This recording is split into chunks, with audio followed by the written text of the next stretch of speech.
I got out of my truck, dust still settling from the long drive back, and walked up to that keypad. I typed in my old gate code, the same one my grandfather used before the gate was even electric, back when it was just a rusty chain. Nothing. No click, no buzz, just silence. I tried again, slower this time. Still nothing. That's when a mail carrier came rolling down the hill in one of those little white vans. I flagged him down. He looked at me like I was a lost tourist. "Gate doesn't work without a resident code," he said, leaning out the window. "I am a resident," I told him. "This is my grandfather's property. Been in my family since before this place even had an HOA. He raised an eyebrow. "Then you must be new to Karen's rules." That name stuck in my head, Karen. He didn't have to explain. Every community has one. The self-appointed ruler of all things petty. The kind who writes letters about the color of your mailbox or the way you park your truck. When I finally got inside after tailing the mail truck through the gate, I saw her. Middle of the street, clipboard in hand, barking at a landscaper about grass clippings. Short blonde hair, sunglasses too big for her face, and that air of superiority that told me everything I needed to know. The minute she saw my truck, an old '97 Ford F-250 with a dent in the tailgate, her expression changed. She squinted, like the sight of my presence alone violated some HOA bylaw. She marched right toward me, heels clicking against the pavement like a metronome of judgment. "You can't park here," she said before I could even shut my door. I smiled, calm but deliberate. "Funny thing about that. I can. This is my driveway." Her face froze, lips tightening. "Oh, and who might you be?"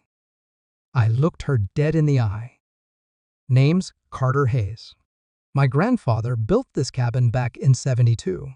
I just came home." Her fake smile twitched.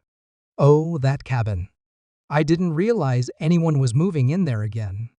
The HOA's been discussing some updates for that property."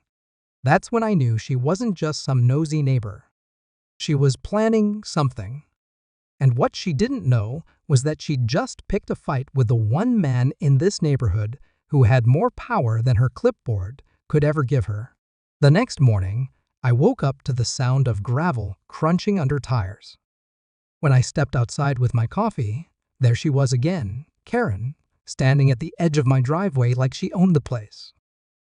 Behind her was a small golf cart with the HOA logo painted on the side and a man with a clipboard sitting in the passenger seat, clearly there to play backup. She didn't even bother with a greeting. "Mr. Hayes, I hope you're aware that your property violates several community standards," she announced, waving a thick packet of papers like a court summons. I took a slow sip of my coffee. "Morning to you too, Karen." Her lips pressed together, offended that I knew her name already. "I see the mail carrier's been gossiping," she said sharply. Then, straightening her back, she flipped through the packet. "First off, this truck," she gestured to my old Ford, "is not compliant with HOA appearance standards. It must be stored in a garage or removed entirely. Second, your cabin's exterior paint color is not listed in the approved palette. And third," she looked down again, "you appear to be using a non-HOA approved mailbox." I looked at the box, the same one my grandfather built by hand 40 years ago, with his initials carved into the side. I couldn't help but laugh. "You're really gonna tell me this mailbox is a problem?" "Rules are rules," she said, smugly crossing her arms. "We have to maintain community aesthetics. That's what makes Lakeside Estates special." I set my coffee down on the truck hood and stepped closer, just enough that she had to tilt her head back slightly. "You know, my grandfather built half the houses in this neighborhood, long before your little aesthetics committee existed." The man in the golf cart looked uncomfortable. Karen didn't flinch. "Be that as it may, times have changed. The HOA expects compliance from all residents, new or old." "Good to know," I said evenly. Because I expect a few things too, like people not trespassing on my property. Her face stiffened. I'm not trespassing. I'm conducting an official inspection. I pointed at the edge of my gravel driveway. That line right there? That's the property boundary. Everything past that, I gave her a steady look, is my business. She huffed, stepped back half a foot, and scribbled something on her clipboard. You'll be receiving formal citations in the mail within the week. I suggest you start making changes immediately. As she turned to leave, I called out, "Oh, and Karen." She stopped. "Before you start sending citations, you might want to check the HOA charter. See who signs off on them these days." She narrowed her eyes. "And why's that?" I smiled. "Because starting last month, that signature belongs to me." She blinked once, twice processing what I just said. Then her expression shifted from confident to utterly stunned. "You?" she managed. "You're the HOA president?" I nodded, calm and steady. "Interim president, technically. Board voted before I got back." The man in the golf cart couldn't hide his grin. Karen's clipboard slowly dropped to her side. "Welcome to Lakeside Estates, Karen," I said. "Looks like we're going to have a lot of fun together." Karen didn't take the news well. The look on her face that morning could have soured milk. But what she hated even more than losing control was being outsmarted, and that's when I knew she wouldn't stop there. A few nights later, I noticed lights on down at the clubhouse. The HOA rarely met in person unless something big was happening, and this was supposed to be a quiet week. So I parked my truck near the trail and walked the rest of the way, keeping low by the trees. Through the window, I saw her sitting at the head of the table, papers spread out, talking fast and loud to 3 other board members who looked more confused than convinced. "He's only interim," she was saying. "If we call a special election, we can remove him before he makes any permanent changes." One of the others, a man named Steve who'd been around since the old days, scratched his head. "Karen, he's been on the property longer than any of us. The bylaws say he's got full voting rights and ownership. You can't just toss him out." Karen's jaw tightened. "He's a conflict of interest. He's emotionally attached to this land that's dangerous. We need people who can make objective decisions for the community." Translation: people who agree with her. I stepped back from the window, shaking my head. I'd seen this before, HOA politics disguised as community service. It always started with one person trying to turn neighbors into subordinates. The next morning, a new notice appeared on my door. URGENTIHOAMEETINGEETANCEEUEATGE. The wording was all in caps, with Karen's name stamped at the bottom. I smiled to myself. She was moving faster than I thought. Her eyes flicked toward me, then away. Our community deserves stability and structure, not impulsive decisions. Therefore, I'm proposing a motion to call for a re-election of the HOA presidency, effective immediately. A few people nodded, others murmured. She was good at theater, I'll give her that. Karen's smile faltered. She hadn't expected me to quote bylaws. "According to that clause," I continued, flipping open my folder, "an interim president can only be replaced if they resign voluntarily or fail to meet the board's quorum for 2 consecutive months. Neither applies here." Steve leaned back in his chair, clearly enjoying the show. Karen's cheeks flushed red. "You can twist words all you want," she snapped, "but this community won't stand for someone abusing authority." "Funny," I said. I was about to say the same thing. That's when I slid a photo onto the podium, a screenshot of the HOA ledger. "This came across my desk this morning," I said evenly. "Seems the landscaping budget has been mysteriously overdrawn by about $12,000. The crowd started murmuring again. Karen's face went pale. Now, I'm sure there's a perfectly good explanation, I added. But until we get the full audit report, I think we should hold off on any elections. Agreed. No one argued. Karen's lips trembled as she set down the mech. For the first time since I'd met her, she didn't have anything to say. 2 days passed before I heard another word from Karen. The neighborhood went strangely quiet. No morning patrols, no HOA courtesy checks, no notes taped to mailboxes. It was almost peaceful. But peace in Lakeside Estates never lasted long. On the third morning, I got an anonymous envelope slipped under my cabin door. No name, no return address, just a single sheet of paper inside. It was a copy of a maintenance invoice dated 3 months ago. The company listed didn't exist. And the signature at the bottom. That's when the puzzle pieces started to fit together. $12,000 in landscaping wasn't for plants or soil, it was a cover-up. Someone had been moving money out of the HOA's maintenance fund into a private account, and Karen was the one authorizing it. I called Steve that afternoon. He'd always been a straight shooter, one of the few board members who still cared about the neighborhood more than the politics. I showed him the invoice. His eyes widened.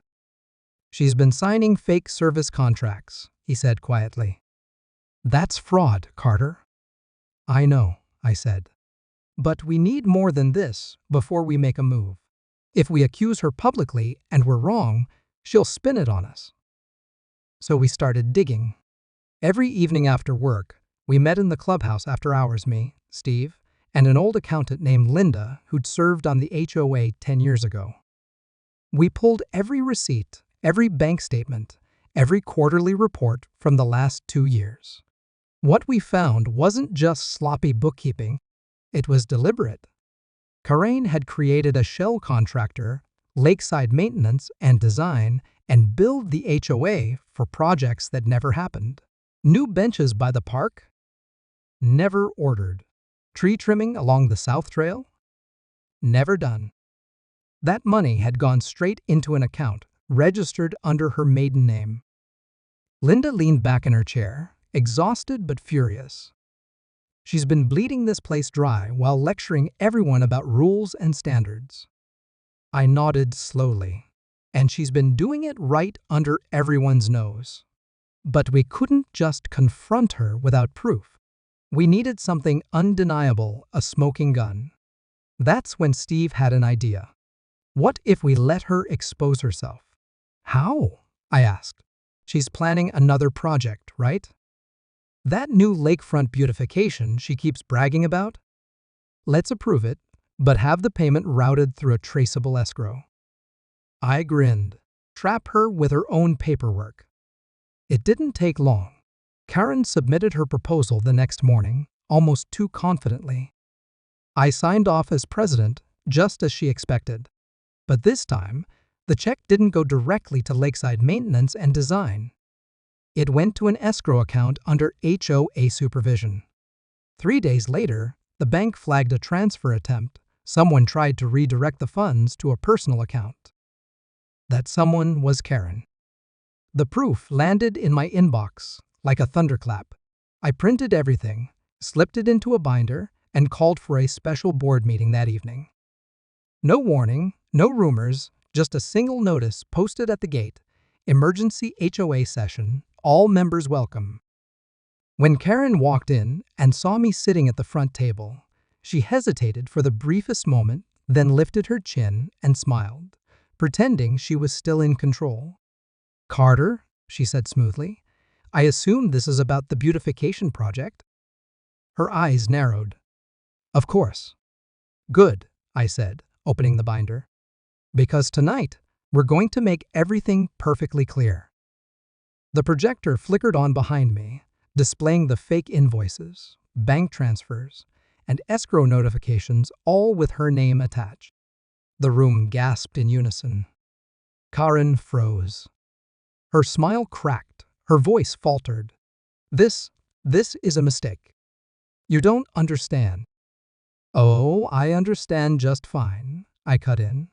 While you were busy handing out fines for mailboxes and paint colors, you were stealing from every single person in this neighborhood. A low murmur rippled through the crowd. Anger, disbelief, betrayal. Karen looked around, searching for allies. None stepped forward. Even her closest supporters turned away. I leaned forward, resting my hands on the table. The floor recognizes your right to respond, Karen. But I'd suggest you call a lawyer first. She stood there for a long moment, trembling but silent.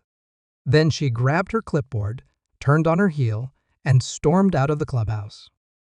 The door slammed behind her, hard enough to shake the windows. For the first time in months, the room felt light, free. But as I looked out the window and saw Karen's car speed down the hill toward the lake road, I had a strange feeling this wasn't over. I should have known Karen wouldn't go quietly. People like her never do. The kind that crave control can't handle losing it, especially in front of an audience. That night, I stayed up late at the cabin going through more of the HOA's files, making sure everything was secure. It was close to midnight when the power suddenly flickered, then went out completely. The hum of the fridge stopped, and the cabin fell silent except for the wind off the lake. At first, I thought it was a storm. But when I stepped outside, the sky was clear, stars bright, the moon reflecting off the water. Then I heard it, the faint crunch of footsteps by the side of the house. "Karen," I called out, though I already knew it had to be her. No answer. I grabbed my flashlight and walked toward the noise. Around the corner, the beam landed on something that made my stomach drop. My water pump control box had been smashed open, wires hanging loose and sparking. Someone had cut the main line. That wasn't an accident. I followed the muddy footprints leading back toward the road, and sure enough, they ended near the utility shed by the lake, the one that housed the HOA's irrigation system controls. The padlock was still swinging from the latch, freshly broken. I called Steve right away. He picked up on the second ring, groggy but alert the moment he heard my tone. "She came back?" "Yeah," I said, scanning the ground. "Tried to kill the water. Might have done more." "Stay put," he said. "I'll call the sheriff." "Don't confront her alone." But it was too late for that. From across the lake, I saw the faint glow of headlights, Karen's SUV parked near the maintenance dock. She was out there, pacing along the waterline with something in her hands. It looked like a stack of folders, the HOA documents she'd stolen before she left the meeting. I started toward her, keeping my light low. When I got close enough to hear, she was muttering under her breath. "You think you can humiliate me? Take everything from me?" She tossed one of the folders into the water, watching it float away. "I built this place." I kept it together when no one else cared. "Karen," I said firmly, stepping into view. She jumped, spinning around. The look on her face was wild, mascara streaked, eyes red from crying. You don't belong here anymore." "Neither do you," I said calmly. "It's over." She laughed, bitter and broken. "You think you've won? You think exposing me changes anything? These people still need me. They always have." "Not anymore," I said. "You crossed a line." Her gaze darted to the dock, to the old gas generator that powered the irrigation pumps. For a split second, I saw the thought cross her face before she acted. She reached for it, fumbling for the switch. I lunged forward. "Karen, don't." But she already had. The generator sputtered, sparked, and blew a fuse, sending a burst of flame across the dock.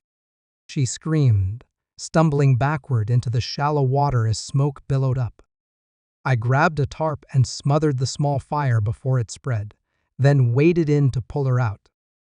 By the time the sheriff arrived, Karen was sitting on the edge of the dock, wrapped in a blanket, silent and shaking. The officers took her statement, then mine. They found the broken padlocks, the damaged wiring, and the stolen HOA files floating by the reeds. When they finally led her to the cruiser, she turned back to me. Her voice was hoarse but steady. "You think you're the hero, Carter, but this community eats its own. You'll see." Then she was gone. The lake went still again, the reflection of the cruiser's lights fading into the water. I stood there for a long time, listening to the quiet, wondering if she was right, wondering if what we'd just fought for was really worth the cost. But then I looked back at the cabin, my grandfather's porch light glowing warm again, as the power kicked back on, and I knew the answer. It was. Still, deep down, I couldn't shake the feeling that Karen wasn't finished yet. For a few weeks, everything in Lakeside Estates felt almost normal. The HOA meetings were quiet. Attendance went up, and people started waving at each other again instead of glaring over hedges. The air felt lighter, cleaner, like the neighborhood had finally taken a deep breath. Karen's arrest had shaken everyone, but it also opened eyes. Folks who'd kept their heads down for years started speaking up. They told stories about fines they'd paid for things that never showed up in the HOA budget: lawn citations, maintenance surcharges, even security patrol fees that no one had ever verified. Steve and I worked day and night cleaning up the mess. We froze all spending until the audit was done, rewrote a few outdated bylaws, and returned over $8,000 in excess dues back to the residents. I remember the first time an older neighbor named Ruth came to my porch just to say thank you. She'd lived here since before I was born and said she finally felt like she had her home back. For the first time in a long time, I thought maybe the fight was over. Then came the envelope. No return address, just like before. Inside was a single photograph, grainy, printed from a security camera still. It showed Karen standing in front of the county courthouse, signing something on a clipboard. The timestamp? 3 days ago. I felt a chill crawl up my spine. She was out. The next morning, Steve came by looking uneasy. "You got one too?" he asked, holding up the same photo. I nodded. "When did she get released?" "Bail hearing last week." Her lawyer argued it was all a misunderstanding, mental stress, misfiled records. Judge let her out pending review. I exhaled slowly. Of course, he did. We thought she'd lie low. We were wrong. 2 nights later, a letter arrived addressed to the HOA board, stamped official. It was a formal appeal of removal, claiming she was wrongfully ousted and demanding reinstatement as vice president until further notice. "She's not done," I muttered. Steve rubbed his temples. "You think she's coming after the board again?" "Not just the board," I said, staring out the window toward the lake. "She's coming after me." Sure enough, the rumors started again, whispered complaints about unapproved spending and favoritism. Someone began leaving unsigned flyers in mailboxes, claiming the HOA was hiding new budget errors. But this time, I recognized the playbook. Karen was trying to turn the community against itself the same way she always had. Only now she was doing it from the shadows. One evening, I found tire tracks by the clubhouse, fresh ones, too close to the maintenance door. Inside, a window latch had been forced open. Nothing was stolen, but a few documents were missing from the filing cabinet. Steve frowned when he saw it. "She's gathering ammunition." "Let her," I said quietly. "Because this time, I'm going to end it properly." We called an emergency general meeting not to accuse her again, but to finally show the residents everything. The ledger, the audit, the emails, every single thing she'd done behind the scenes. That night, the clubhouse was standing room only. I spoke first, then Linda. We laid it all out, calm, factual, complete. No drama, no insults, just truth. By the end, the crowd was silent. Then Ruth, that same elderly neighbor, stood up and said, "We let fear run this place. I think it's time we stopped letting one person bully the rest of us." The room erupted in applause. The next day, The board voted unanimously to file a restraining order against Karen and permanently revoke her HOA membership rights. It was done. Or at least, it should have been. That night, I sat on my porch again, looking out over the still lake. A storm was rolling in from the west, thunder distant but steady. I leaned back, thinking about everything that had happened my grandfather's land, the gate that once kept strangers out, and how easily one person's greed nearly tore the whole place apart. Then I saw the reflection of headlights at the far end of the road, near the old maintenance shed. A single car, engine idling, lights on but unmoving. I stood up, heart steady but wary. Only the ripples on the lake remained, spreading outward in slow, perfect circles. And that's when I realized something I probably should have known from the start. You can remove someone from the HOA, but you can't erase the kind of person who built it in her image. He handed me a thick envelope, registered and stamped with a seal I knew too well, Highland County Court of Appeals. Filed by Karen Aldridge. She wasn't just appealing her removal, she was suing me personally, along with the entire HOA board, for defamation, unlawful termination of authority, and emotional distress. Her lawyer was the same one who defended a crooked developer 2 towns over last year. It was clear this wasn't about justice. It was about revenge. Steve read over the packet and muttered, "She's playing her final hand."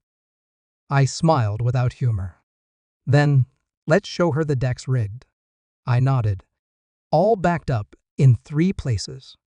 "Good," she said, closing the folder. "Then she just handed you the chance to finish this once and for all." The court date was set for mid-July. The courthouse was small, no bigger than a school gym, with ceiling fans that wobbled as if they'd been installed by someone in a hurry. Karen arrived wearing a navy blazer and a smile sharp enough to cut glass. She looked thinner, but her eyes burned with the same old superiority, like the world owed her an apology. When the judge called her name, she stood straight and began her monologue. Every word dripped with martyrdom. She'd been targeted. She'd been humiliated. She'd lost her standing in the community she built. She even brought printouts of supporting statements, all unsigned. I didn't interrupt. Neither did Marion. We just let her talk. Because sometimes, the best way to win is to let your opponent build their own gallows. When it was our turn, Marion rose and handed the clerk a folder thick enough to make the table creak. "Your Honor," she said, her voice steady, "this isn't defamation. It's documentation." She presented the audit records proof of the missing funds. Then the emails signed by Karen, authorizing withdrawals labeled as land beautification projects that never existed. Then the footage Karen, on my property, burning the 1923 sign, time-stamped and verified by cloud upload. The courtroom went silent.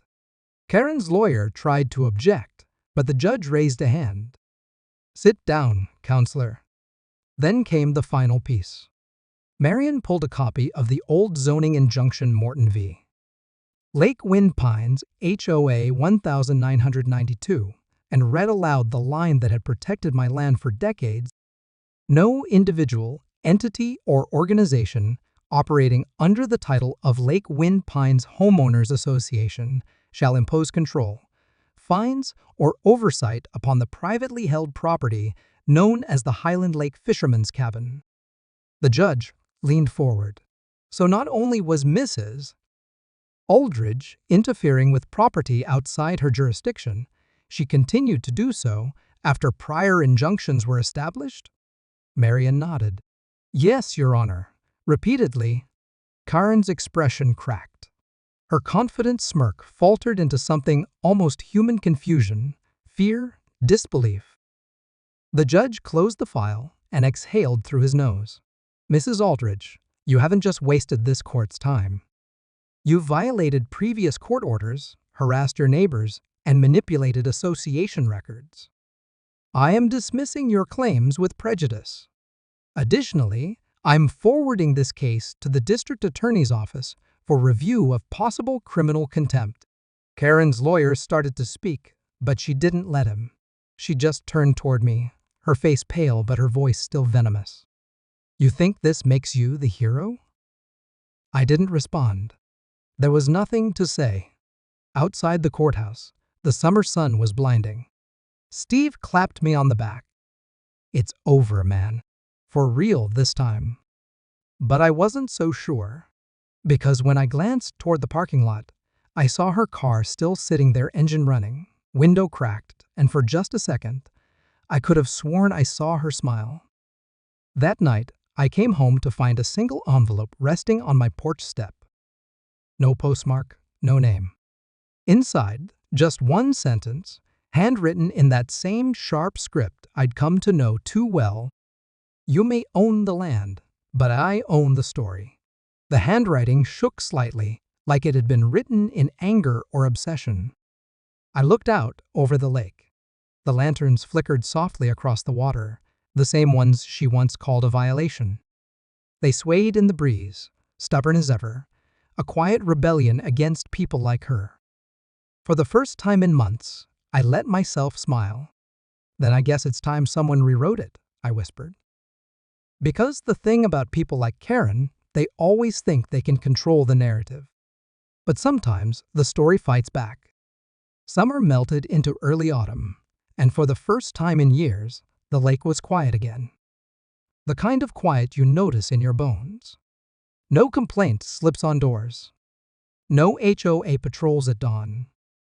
Just the sound of waves brushing against the old dock and the whisper of pines swaying like they were exhaling after holding their breath for too long. I'd almost forgotten what peace sounded like. The new HOA board, led by Steve, focused on rebuilding trust instead of tearing people down. The rules were rewritten not to control, but to protect. No more absurd lawn measurements. No more fines for wind chimes or faded mailboxes. And definitely no more intimidation. Neighbors, who'd once avoided each other, started waving again. Cookouts returned to the lakeside. Kids fished from the dock without being told to leave.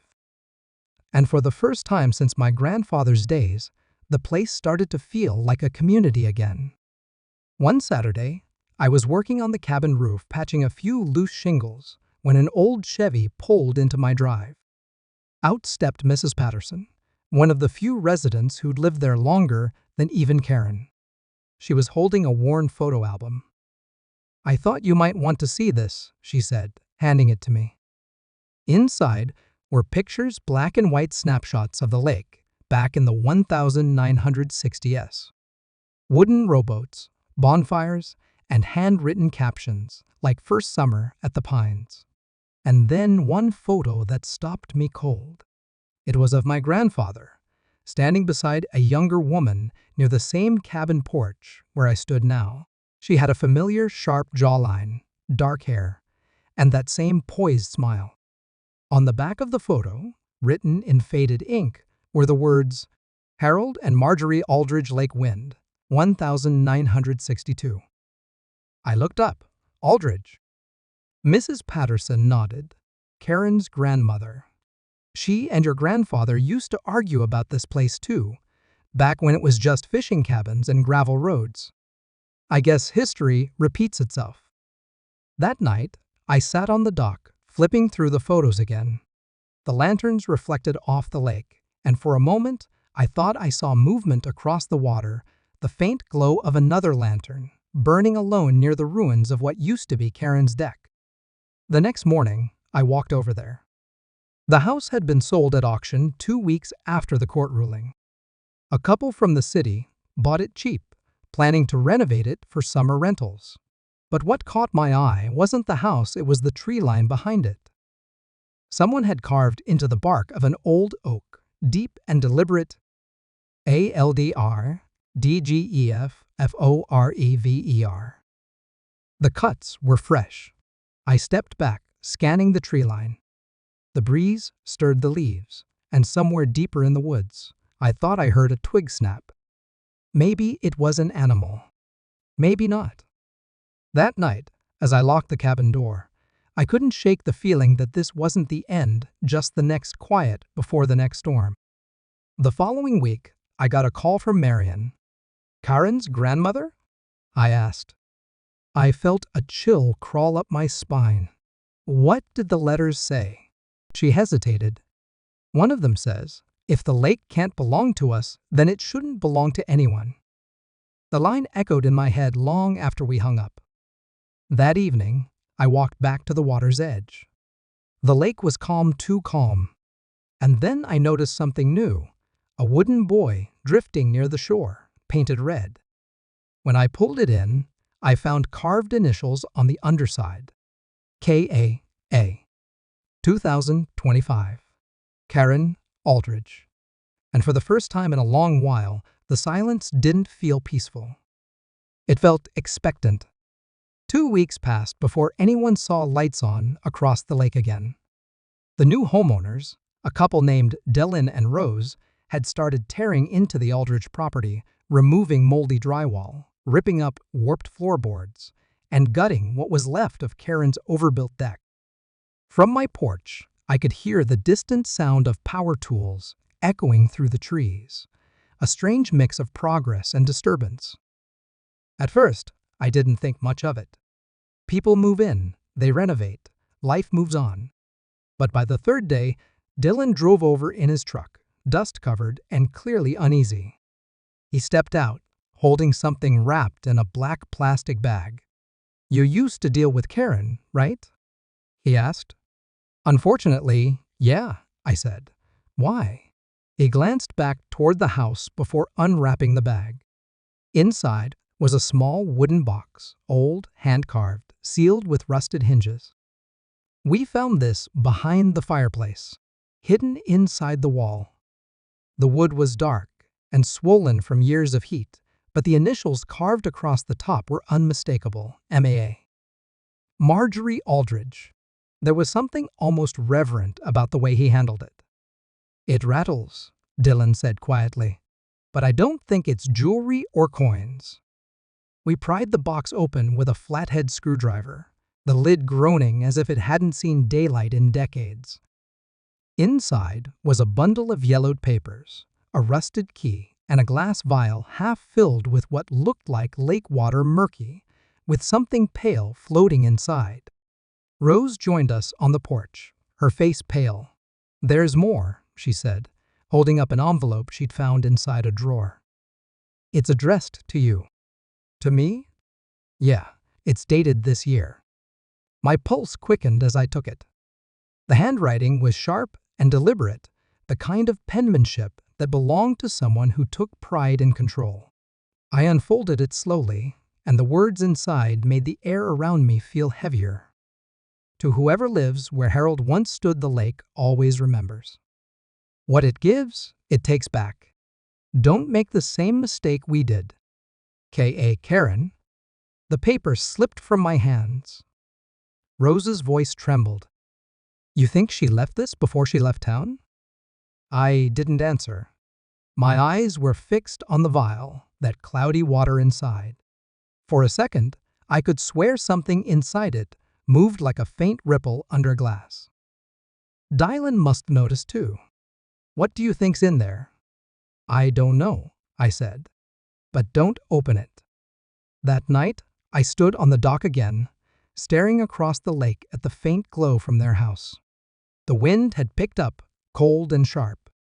Somewhere in the distance, a door slammed.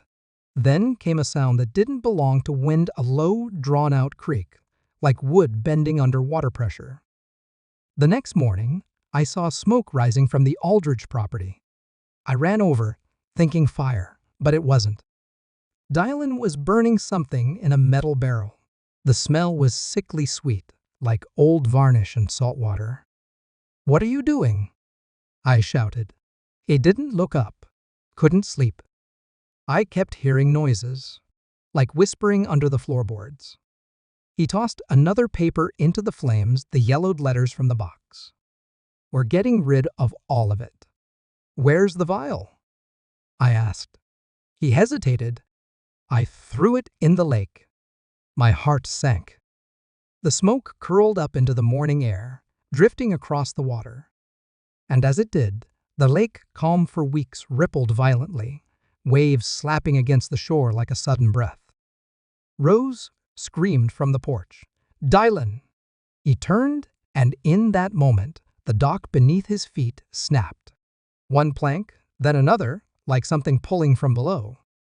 He plunged into the dark water before I could reach him. Rose and I sprinted to the edge, shouting his name. Bubbles surfaced, then nothing. Just the faint shimmer of sunlight on the disturbed surface. We waited. Seconds stretched into minutes. Then one last burst of air and silence. The sheriff's department searched for 3 days. Divers, sonar, even dogs. No body. Just his work gloves, caught on a submerged tree root. The official report said accidental drowning. But I knew better. A week later, I stood at the property again. The renovation had stopped, the windows boarded up. Rose had gone back to the city, saying she'd never set foot near the water again. On the porch sat that same wooden box, now empty, placed neatly on the step, as if someone had returned it. And carved into the top, beneath the original initials, were 2 new ones. DM 2025. I felt the wind shift across the lake, cold and heavy. The water shimmered, and for a split second, I could have sworn I saw a silhouette beneath the surface, a shape that looked like someone standing, watching. I stepped back, heart pounding. The lake was still again. Too still. Somewhere out there, beneath that dark mirror, the Aldridge story wasn't done. And as much as I wanted to walk away, I knew it was just waiting for the next chapter to begin.